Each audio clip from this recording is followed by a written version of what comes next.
Hey guys, I'm back here again for another underrated sequel video, and today I'm going to talk about Child's Play 3. Now I don't have anything to show in this video because as you guys know, all my movies are in bags, and I really didn't want to have to look through all my bags just to find one movie. So, I'm not going to be showing off the cover, or I don't have anything to show in this video. I really do like the poster for Child's Play 3 though. I just like the, just the plain, just close-up of Chucky's face, with a speck of blood coming out of his mouth. I've always liked the cover of Child's Play 3.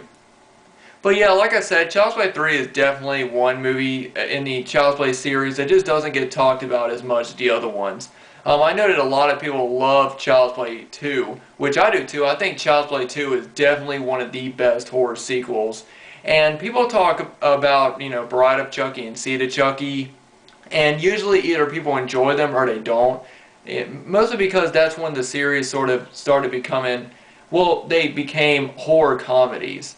Like the first two Child's Play films were straightforward horror films, and then Bride of Chucky and Seed of Chucky are horror comedies. Child's Play 3, I think, was sort of the, when it started to become less straightforward horror and then started to become more horror comedy.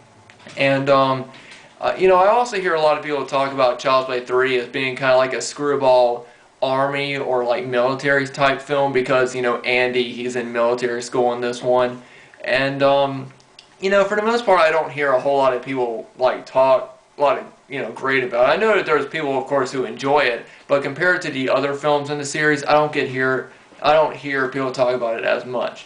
So basically what I'm going to do is I'm going to talk about the plot of the movie. I'm not going to go through, the entire plot. I'm just going to talk about a brief description of it, and then I'll move on and talk about what I like about the film. Now, this movie, of course, follows Andy from the first two films. In this movie, he's either 17 or 18. I can't really remember, but in this movie, he's getting placed into military school.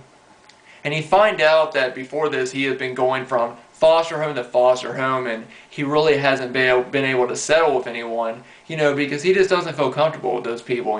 They weren't his family, they were strangers. And he also found out that his mother is under psychiatric care, after, of course, what went on in the first film, and so she's out of the picture.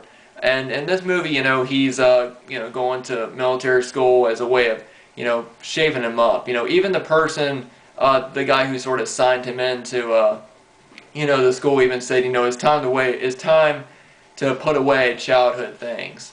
And in this movie, he's basically there to man up and sort of, become a man and stop thinking about, Chucky or whatever. And of course, nobody believes him about the doll. And, in this school. Of course, I believe it's his drill sergeant, he's very, very, of course, mean to everybody. But, of course, Andy, because as the movie goes on, Andy starts acting stranger because he still believes that Chucky might still be alive and after him. And, of course, that, ticks the drill sergeant off because he's like saying, why do you keep saying that your doll's trying to kill you? I mean, are you crazy or something like that? He does end up meeting a girl, as Andy also meets a young boy named Tyler, and Tyler ends up becoming Chucky's new target in this one. In this movie, Chucky gets a new doll, and, not a new doll, a new body, and he ends up finding Tyler, and he tells Tyler, his secret that he's, that his real name is Charles Lee Ray. And so now, since Tyler was the first person that he told his secret to with his new body, he can now transfer his soul into Tyler. And that's as far as I'll go to it. Now, one thing I really like about this movie are the different death scenes. In this one, Chucky uses a lot of different weapons in this one and a lot of different methods. In the first two films, he mostly just used a knife. Of course, in the first one, he uses a hammer as well in one scene. But in this one, he uses different weapons. Not just a knife, he also uses a gun for the first time, which he uses a lot more in Bride of Chucky, as well as a grenade. There's even one death scene where the two, there's different, soldiers in this film, and they're both, they have different teams, like a red team and a blue team, and what they do is, as a way of, I guess, practicing combat, they have different battles with each other, with using paintball guns, or rifles filled with paintballs, and they have paintball battles. Well, in one scene in the movie, Chucky replaces the red team's paintballs with actual bullets. And so there's one scene where they believe they're about to fight, and the red team ends up shooting and killing a lot of members from the blue team by accident. So yeah, there's a lot of different, more creative kills in this one. You know, Chucky, he strangles some person in one scene, and you know, he gets more creative with his deaths, which I think really adds something to this film. You know, it's something different. What else? I also really like the third part of the movie. I'm not going to give away a lot for those of you who have not seen this movie, but for the third part, it takes place at a carnival, which I've always liked when a movie is set at a carnival, or there's a scene in the movie that takes place during a carnival. I just think that it's just a great setting for a horror movie, because there's so many things going on, and you know, it's really hard to see somebody, or you know, find somebody, like when Andy and you know, his girlfriend De Silva is like going through the carnival looking for Tyler and Chucky, and there's so many people around and so many rides. And there's also a cool scene where Tyler tries to go run and hide into a haunted house type ride, and so throughout that entire scene he's running away from Chucky, and there's different you know, different things like animatronic, like skeletons and stuff popping out at him. And I always like that. I always like when movies take place in fake haunted houses, and then, you know, because it's a great place for, you know, I guess a killer to hide, you know, because of course if you're in a haunted house, everything you see you assume to be fake. But then of course when something like that is real, then that's probably the perfect time, the perfect place for a killer to come out, because you never expect it. You always expect them all to be fake, you know.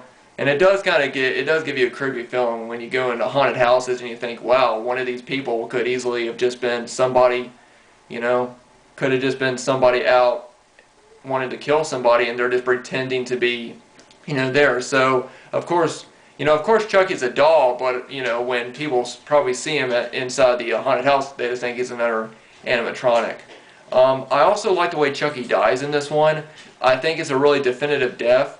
Now, of course, I'm really glad that they continued on with the story, and they continued making movies. But I always thought that if they decided to end the series with Child's Play 3 and have Chucky die in the way that he dies at the end of the third film, like definitively, I think that would have been a great ending, because he really does, you know, the way he dies, you know, it almost seems like he could have never came back.